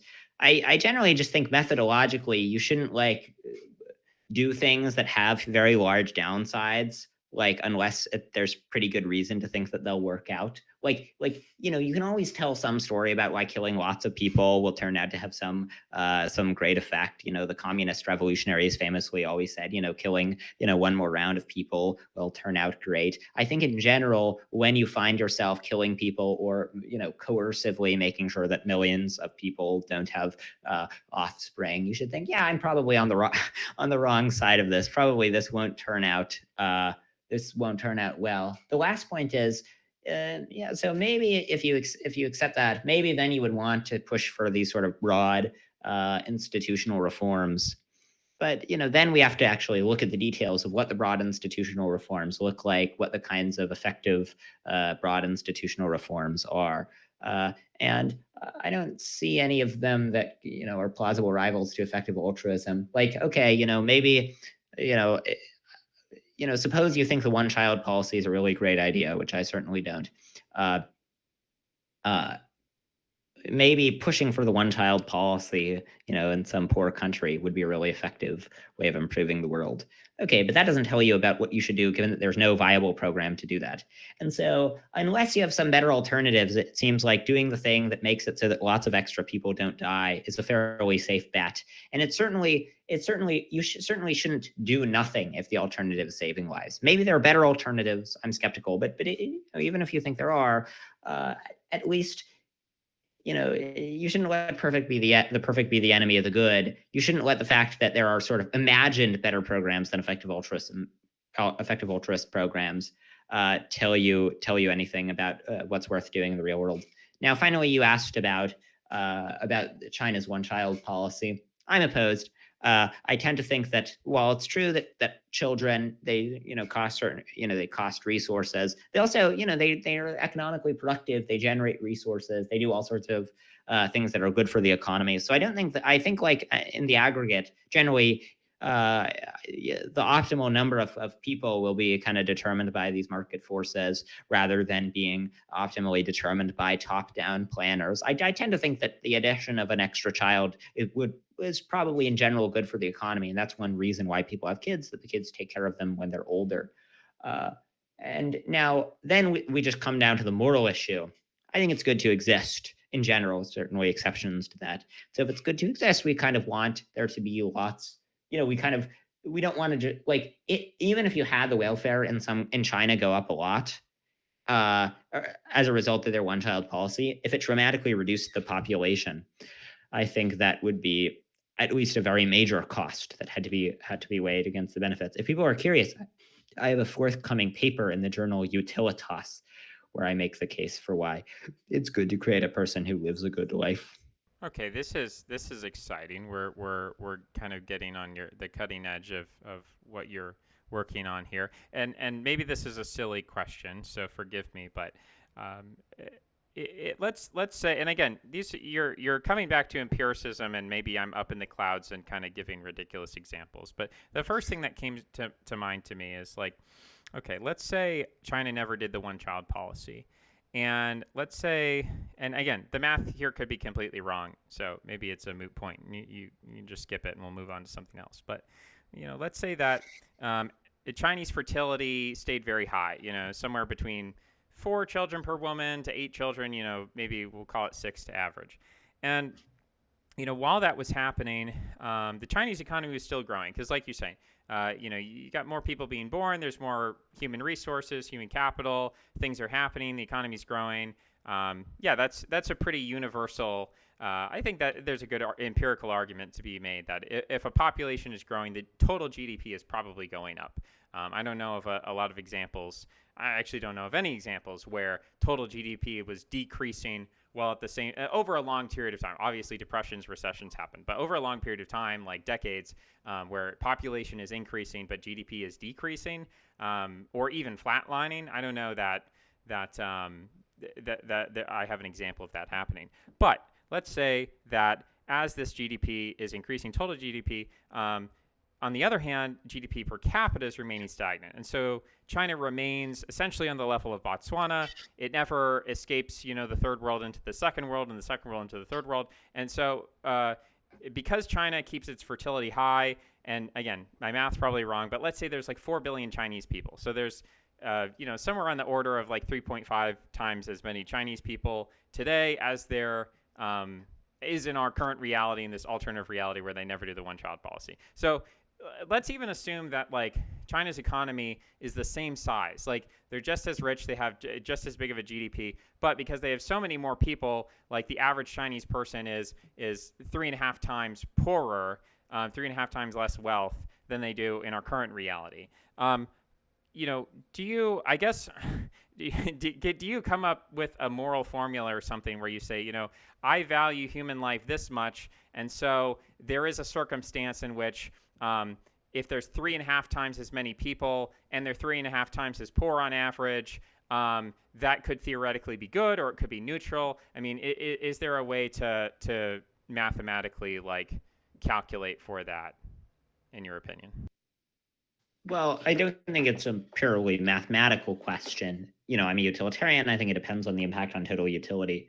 I don't know what the impact on total utility would be in this case. And certainly it would depend a lot on what will happen in the future, right? So if after one generation, China would in both cases climb out of poverty, but it would just sort of take an extra generation and they'd have a larger population in between. I don't know. But if it would remain them trapped into poverty indefinitely, then it's less clear. Yeah, that's what I would be. That's what I'm scared of is countries being trapped eternally in poverty because they're. But the truth is, and we do have to step back and admit that when we talk about African fertility, it is declining. So there is a demographic transition going on in Africa, which I'm hopeful about. I think that's a good thing. I guess when I was saying maybe the one-child policy was good, I guess I wasn't really thinking about like forced abortions and mass sterilization, or I actually don't know the details of how the Chinese. I always assumed, maybe I've swallowed the Chinese propaganda, and I thought they just said like, okay, everybody, after you have one kid, make sure you wear a condom. And because they like followed the party line so good, there was no abortion needed and there was no sterilization needed. That's like a very optimistic. But even then, you could say that's a form of coercion. If you believe that births are good, then people are suffering because they don't have as big of a family as they could have, and family brings joy to people. So even then, where it's like a nicer form of depopulation or reduction of fertility, you could still make an argument that it's horrendous and evil, and we shouldn't advocate for that. I guess when I was thinking of practical policies in terms of how can we use foreign aid to help Africa increase the speed of its demographic transition, I wasn't really thinking about forced abortions or sterilizations. I was more thinking about making, obviously condoms available to people, which there are, I assume, effective altruists who are already promoting that, and also making abortion clinics available to people, especially, you've got, these small villages that are very far. People don't have good transportation. They can't get to a city, even if the city even has an abortion clinic. In some of these countries, they just don't even, like, it's illegal perhaps to have an abortion. I know that, homosexuality is illegal in a lot of these countries, so I don't think they really, have the huge concept of rights about bodily autonomy. So, that's the kind of thing. Maybe that's like a policy thing where you'd say, okay, instead of putting this money into just giving these people money. Maybe you go to these governments and say, well, we want to give you all this money, but first you need to decriminalize abortion. And, also we're going to start funding abortion clinics and things like that. Maybe that's a nicer way to do that. But if you are a strict natalist, like an Elon Musk style, eight children per family guy, then maybe you don't really want. I don't think that you're an abortion restrictionist based on everything I've heard so far. But I don't know. Like, do you? I mean, do you have a personal feeling? I think there's actual like benefit aside from I think there's a utilitarian benefit to an abortion besides the fact that you're allowing people freedom and freedom is good. Do you view like abortion as like a tragic but necessary a deference to people's freedom? Do you view it as a completely neutral act because the fetus isn't alive? Do you have any moral opinions on that? I mean, I think it depends on the circumstances. So I think it's generally good when a person comes into existence, but not always.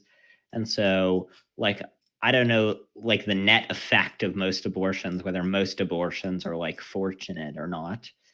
Yeah, I mean that would be a kind of difficult empirical question. Anyways, I should get going kind of soon, but All right, I appreciate it. You told us you're going to do an article. Obviously, if you have any parting words, I give you the floor. But if it's an emergency, you got to go, then I'll let you go.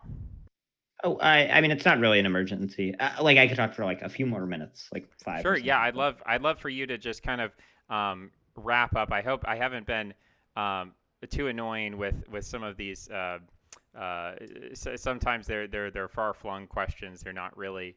No, I've enjoyed the interview. Um, so I guess I'm Bentham's Bulldog. I have a blog, which you should all immediately read and subscribe to. I write about philosophy and some about effective altruism, and then just about other random stuff, sometimes culture war stuff. Yeah. Is there anyone besides yourself you'd like to shout out? Anyone you're reading? I know you're working on this article for this journal you're going to submit. We'll be looking forward to seeing that. But anyone you think is doing a good job and you'd like to boost them a little bit, maybe some small. I mean, on my blog, you can see various recommended blogs, but I have a friend named Amos Woolen who has a good blog. Uh, he and I agree about a lot.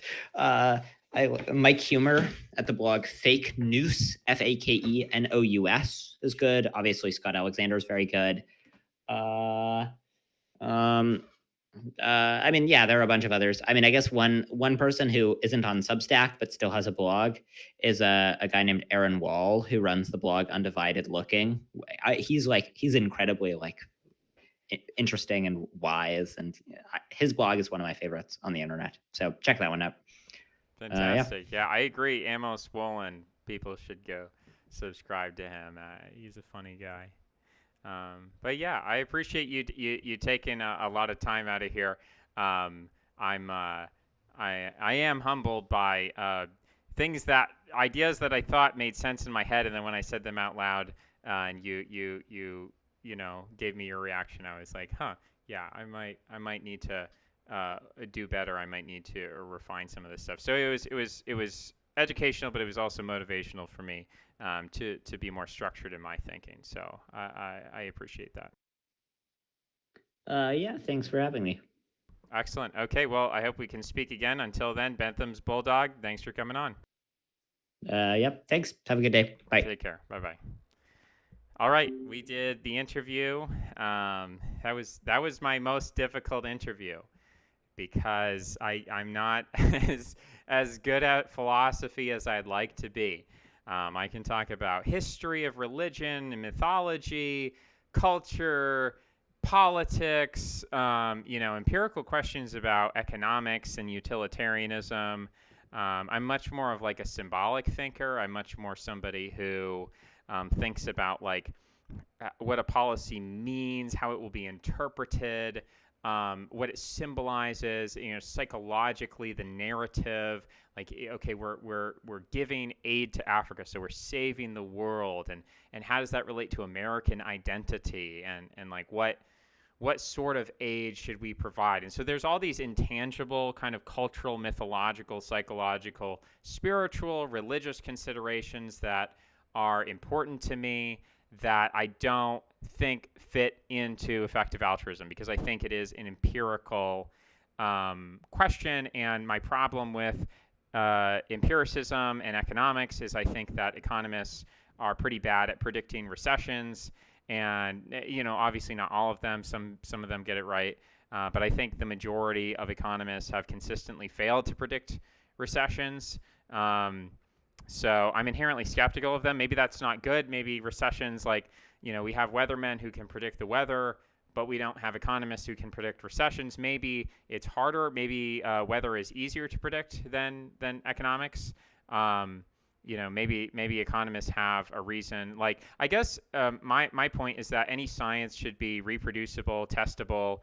You should be able to put forth a hypothesis and say, hey, I'm an economist and I predict X, Y, Z. And then either it happens or it doesn't. And if it happens, then we gain some faith in economics. And if it doesn't, then we lose some faith in economics. And out of all the social sciences, I think economics has the worst track record. Now you could say, well, history doesn't even try. Like, there's no attempt in history to be mathematical. And that's true. And therefore you could say history is more of a humanity. Maybe. But I think sociology, psychology, people hate on psychology, and fair enough. I understand why people hate on psychology, because a lot of therapy is not super effective at solving people's psychological problems. But I think that's more to do with problems of incentives, the fact that therapists really want to make money. And so rather than solving problems, they have an incentive to keep their clients coming back and sort of keep them on a leash. So I don't know if that's the fault of psychological theories. And I think psychologists provide a lot of useful data on, like, are rates of depression going up or down. Maybe they're not good at managing the depression, but they should be able to tell us what's going on. Whereas economists, I understand that maybe economists might not be good at getting us out of a recession because maybe it's too complicated or there's perverse incentives. But I think that at the very least, obviously, Richard Hanania does this all the time, or any libertarian will tell you that there's a huge number of economists who are hired and they get all their money from unions or corporations or the government, or there are all these perverse incentives for them to say things about economics that just aren't true because it helps their patron make money, which isn't good. I don't think that's good, and I'm not happy about that. And I'm not saying that it's only economists, right? I think there are climatologists, for example, who might be funded by big oil or by a big lithium battery or something. So I think every scientific field of inquiry is plagued by problems of incentives. So, I can forgive psychologists for not curing people's mental illnesses. I can forgive climatologists for lying to get a paycheck. I can, these are human foibles. Every field of science has this problem. But I would say that you should at least be able to tell us what's going on and predict stuff. And I think that economists, I've been disappointed with economists. Maybe I'm not fair. Maybe it's just because I was a libertarian and, I was like, hey, why aren't all economists Austrian economists? Why are they not all reading Ayn Rand and Rothbard? And so I developed a stigma against economists, which made me feel that any economist ever, and I think that effective altruism is judging everything according to economics. We predict that funding this program by this much is going to have this result, and I'm very skeptical of that. I'm more okay, the government should invest in building big, beautiful bridges because it makes people feel good or something.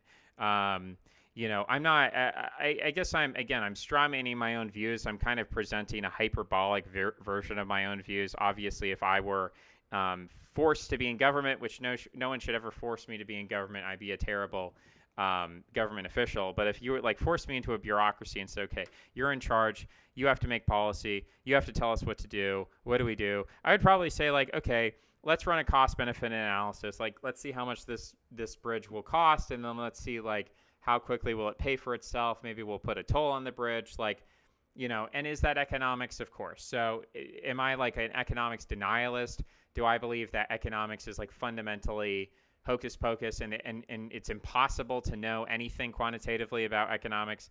No, obviously not. But I guess I have a prejudice against people like economists who say like, oh, well, if we fund this big program, like and totally divorced of aesthetics, totally divorced of big ideas, totally divorced of civil religion, we're just gonna pump like I don't know. I think that the government and the state has a duty to spend money in a way that upholds the legitimacy of the state, especially in a period where we're so politically polarized. And I think that I kind of I said this like I'm aware of the argument that like PEPFAR costs an insignificant amount of money, and therefore, well, why not spend this money?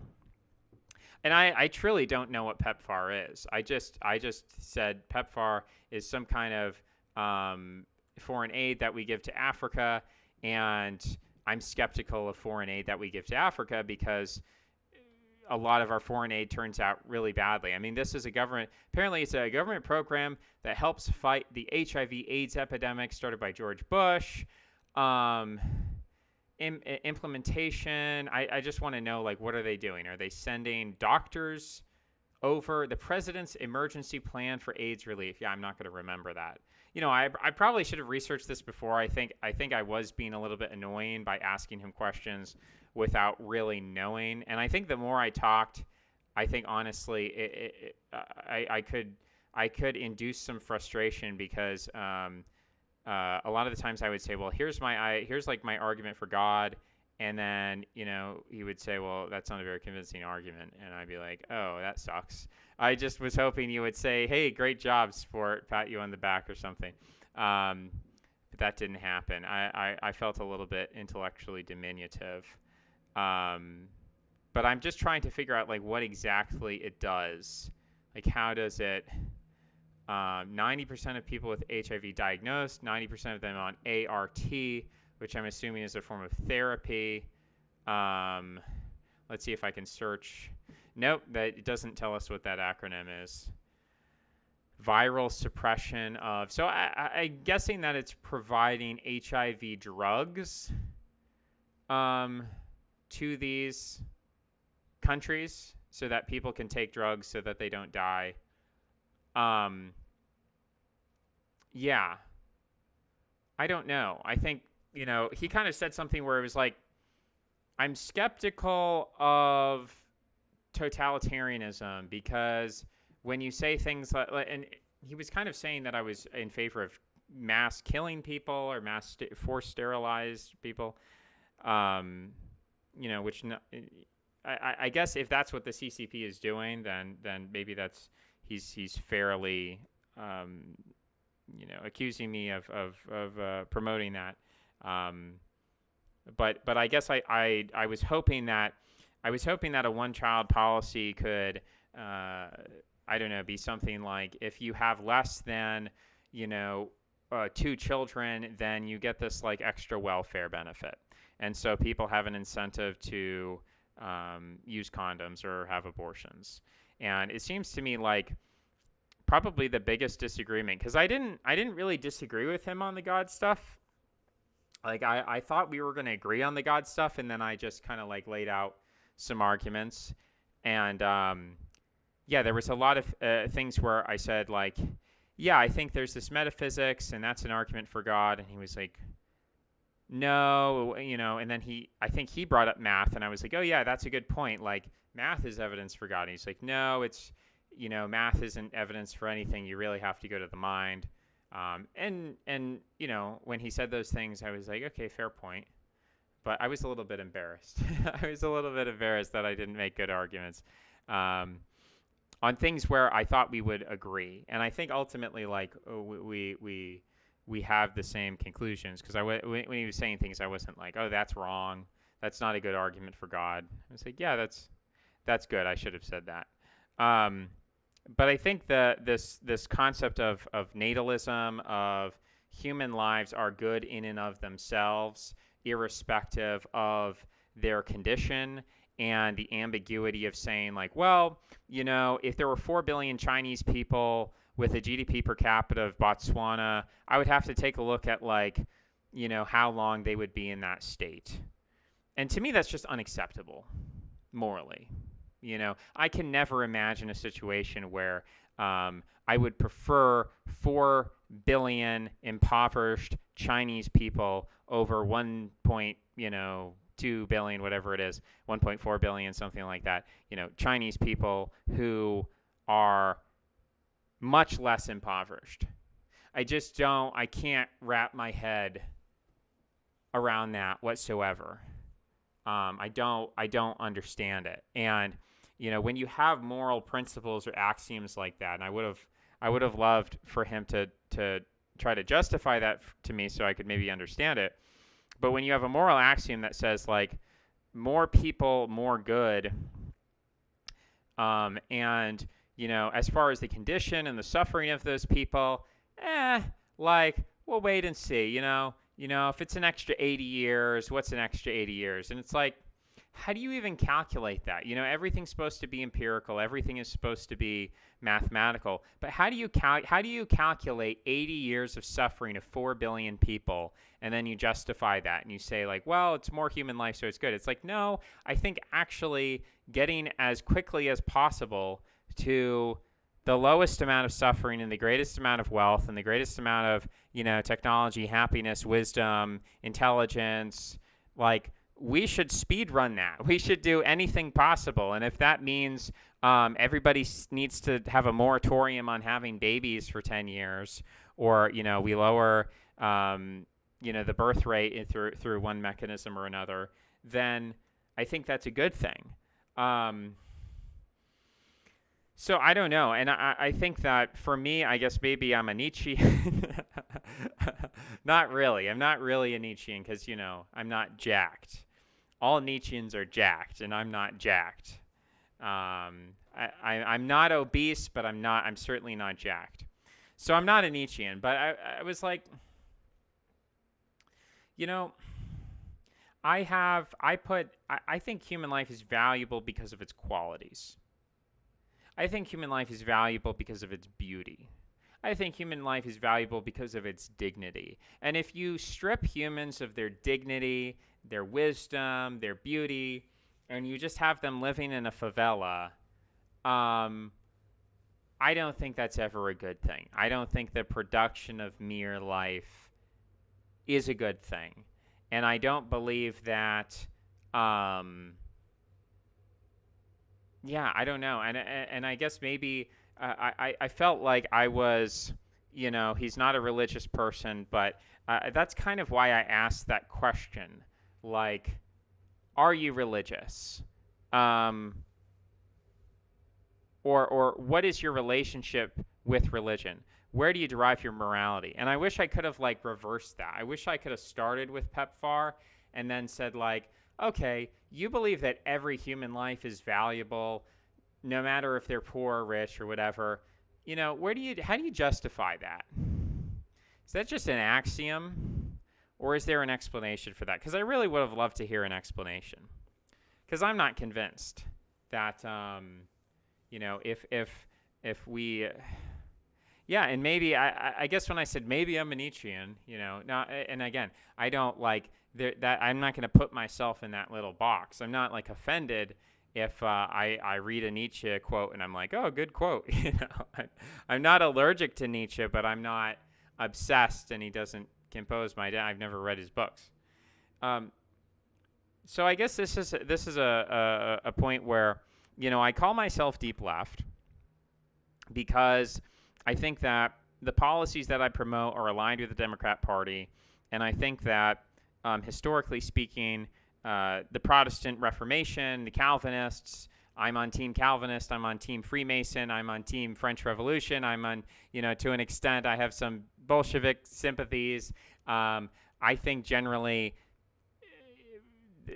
Julius Caesar did some cool stuff. Alexander the Great did some cool stuff. And I'm writing some articles on ancient history why I think Judaism is cool. And for these reasons that I think they're all effectively left-wing. Now, maybe my definition of left-wing is very esoteric, and it doesn't make sense. Maybe it's like, maybe it's incoherent, maybe it's bad. But, I feel like if you support all those things and like those things, then you are left-wing. But maybe this is like a semantic point that's untenable. Maybe I have to rename the blog now, because when I bump into axiomatic value of human life irrespective of quality, the problem for me is that a human is not an axiomatic entity like an electron. Like a human is not an atom. A human is not indivisible. A human is composed of qualities. And if you strip a human of its qualities, his or her qualities, then you don't have a human anymore. Like if someone is brain dead, I don't consider that person, like if you say, okay, we have a person and they're in a coma, or they're brain dead and they can't speak and they can't eat and they have a tube, the feeding tube, is that person like, and let's say there's a power outage in the hospital and we have a backup generator, and we can either, we can save the life of this person who is like, we can 100% save their life, the person who's a vegetable, or we could have like a 10% chance of saving someone else's life. I would say, or a 1% chance. We have a 1% chance of saving someone else's life because they have like a life-threatening injury. They need this power generator. Both people, they need the power generator. But there's a 100% chance of saving the vegetable's life. There's a 1% chance of saving the non-vegetable's life, just has a gunshot wound or something, totally normal person, and we just need some power to but there's only a 1% chance. I'm going with the 1% chance to save the person because they have their human faculties and their human qualities. And in saying that, I think I've kill-shotted my whole blog. I think I've ruined the whole scheme here, because when you say that, I think this is like, we're getting to a fundamental division of left versus right. Again, we'll say from a Nietzschean perspective, because I think there's obviously, the Catholic Church would say that every human being has equal life, et cetera, et cetera. So I think there is I think effectively, right-wing opposition to abortion is based on the idea that the life of the fetus is equal to the life of the mother, or sometimes even more important than the life of the mother. And I reject that. I think, mother has fully formed faculties. She's a human being. She has human qualities. A fetus has the biological potential to fulfill those human qualities, but it has not yet done so, and therefore I value the life of the mother over the fetus. And so similarly, I value policies which result in a China with 1.4 billion people and a GDP per capita, up there with, I don't know who they're up there with. I could look it up. Brazil. What is China's GDP per capita? China GDP per capita. I knew I wouldn't be able to cover all these things with them. So actually, their GDP per capita is basically currently lower than Russia's, although Russia's may have gone down. This is 2022 data. But they're making, on average, $12,000 a year, which is more than I make on Substack, which is my only source of income, which you should support by becoming a paid subscriber. But, if it's between a China of 1.4 billion people with a yearly income of $12,000 versus a China of 4 billion people with a yearly income of like $3,000 to $4,000, it's a no-brainer. This is not a question that I just can't comprehend this. So maybe this is where I just have to, it's time for me to shut down the blog. It's time for me to wrap up this project. This was and it took a guy like Bentham's Bulldog, because I think he is, whatever he is, he's you could accuse him of being like a secular Christian in the sense that he believes all people are created equal. You could accuse him of just being a regular leftist or regular liberal. Or it's not even an accusation. I think it's just a neutral. It's not a pejorative. It's just a description of his values. And I would love for him to try to justify those values. He says they're just imminently correct. Like he just says, well, of course we're doing good things, and this isn't controversial, and this is obvious. And like for a philosopher, I find that an untenable position. Like from the perspective of moral philosophy, you have to have some kind of justification for that claim that each person is inherently equal in moral worth on a biological basis, rather than looking at the qualities of the person. So I was disappointed that we weren't able to get into that argument, because I think that would have been a lot more productive than what we did, which was I felt at times that I may have come from I wasn't aware of certain details. I was lumping in PEPFAR with agricultural subsidies or foreign aid of other sorts. I was making bad arguments for the existence of God. So I felt like, he said it was a good debate, but I'm disappointed in my performance as an interviewer. I think I should have asked better questions. I think I should have asked questions that I was more informed on, and not questions where I really don't know what I'm talking about. So it was embarrassing, and I think that it would have, for me, it would have been much more valuable to say like, hey, okay, you believe that it's morally intuitive or obvious that humans are biologically equal, like, and again, I feel like I'm using this language that's not entirely, because I feel like the implication he's going to get is, well, if you don't believe humans are biologically equal, then you must support genocide, which is not my position at all. My position is that we should promote policies which give primacy to productivity and prosperity, and not to fecundity and fertility and natalism. That is my point.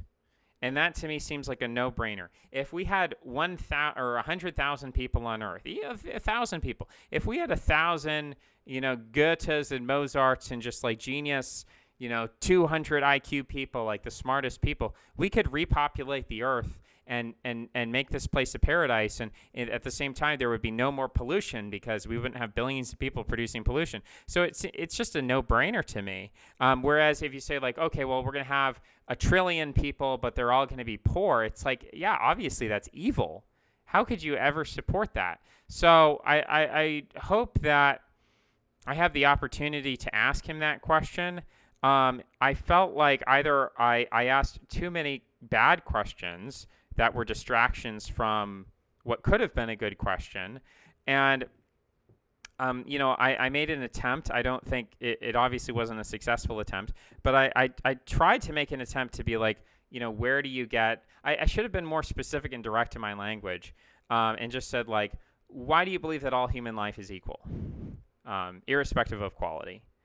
And if I had to, like, I think a common argument, I don't know if it's his argument, the common argument would be like, well, each person has the potential to have the same qualities. And so even if people don't actively have the same, they don't embody the same qualities right now, they all have the potential theoretically from a blank slate to have the same qualities eventually,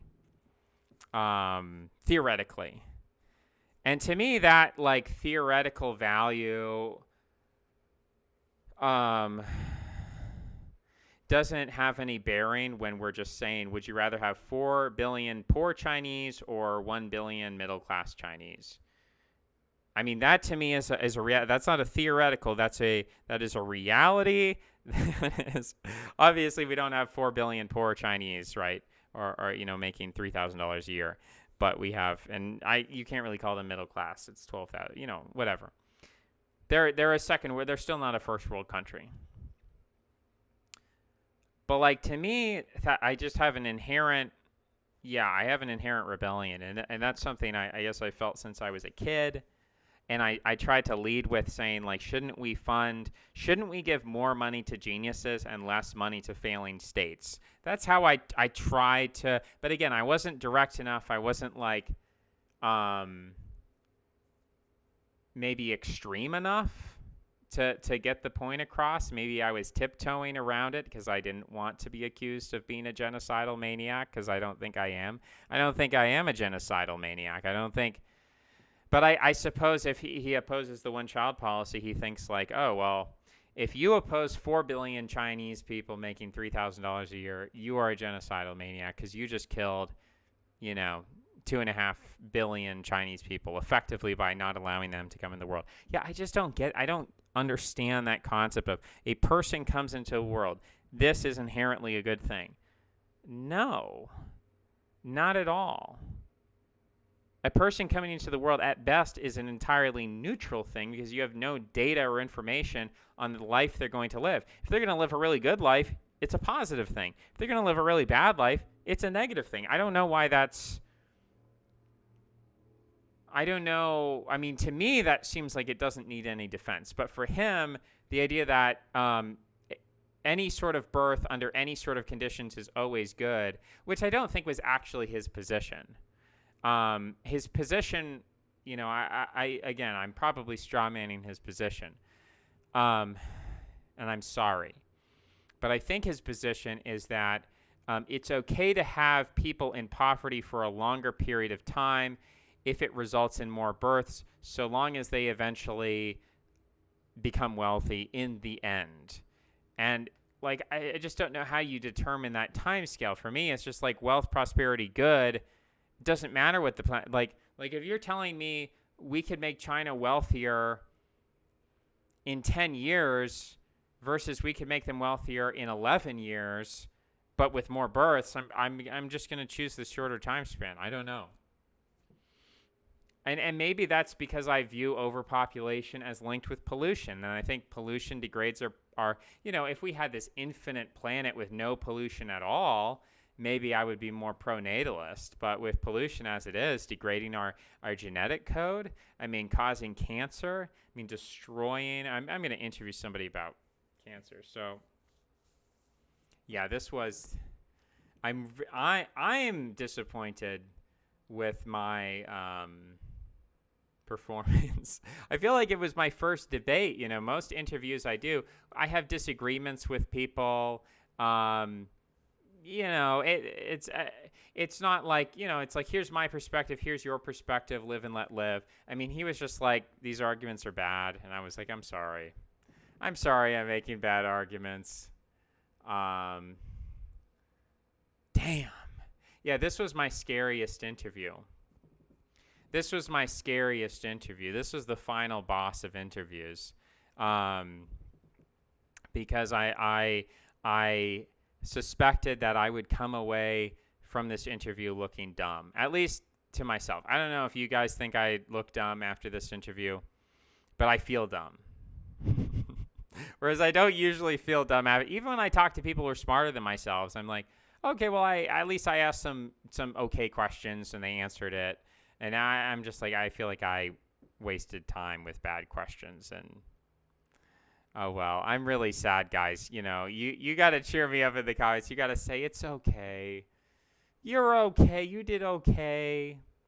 I also didn't sleep last night, unfortunately. I might have done a little bit better if I slept last night. But I'm on, 24 hours of no sleep. Probably more. I'm probably on 30 hours, 36 hours of no sleep, which is unfortunate. It doesn't usually happen. It happened. Yeah, this is the long. I've gone like 30 minutes over time on this thing. But, I did the best with what I could at the time. And in the future, I will endeavor to do better. And, if I ever get a chance to talk to him again, I'm definitely going to try to take a different approach where I say, like, let's really investigate the moral worth of a human being. He might not want to do that. He might just say, well, it's axiomatic. And then I'd say, like, okay, well, what is the conversion rate of speed out of poverty versus, natal good? Like, how do you calculate? I can't conceive of myself doing that. I can't conceive of myself saying, like, well, the country would become richer faster, but also we could just spam more humans. And I guess that's because I'm not just a theist, but I believe in a soul. I don't know if he believes in a soul. Maybe he does, and he thinks that's the reason why all humans are equal, is because we have souls. But I believe in a soul, and I believe that we incarnate on the planet Earth, and I believe that souls exist in the metaphysical realm. So I think giving birth to people is not a good, because it doesn't create people. Like, souls already exist. I wasn't going to make that argument to him because I think he would just say, well, you're just asserting that. It's not an argument, but it's like, that's what I believe. I guess I don't have a good argument for that. I guess I am just a Platonist. I'm just a dogmatic Platonist. Sorry. I'm sorry. I'm a dogmatic Platonist. I don't have good arguments for why incarnation is or reincarnation is real. It's just what I believe. So this was really hard because I think his focus is like, let's stay in the real world, let's stay empirical, but also each human being is equally valuable. And I'm like, well, each human being is not equally valuable, and let's be artistic and zany and performative and mythological and not worry about what an economist says. So it's like coming at this from two completely different perspectives. He's like so analytically intelligent, and I'm so not, and I'm trying to compensate with like some theater kid vibes. And I don't know that I pulled it off, guys. This is a rough one. I'm literally scared to upload this because I feel like everybody's gonna hate me now.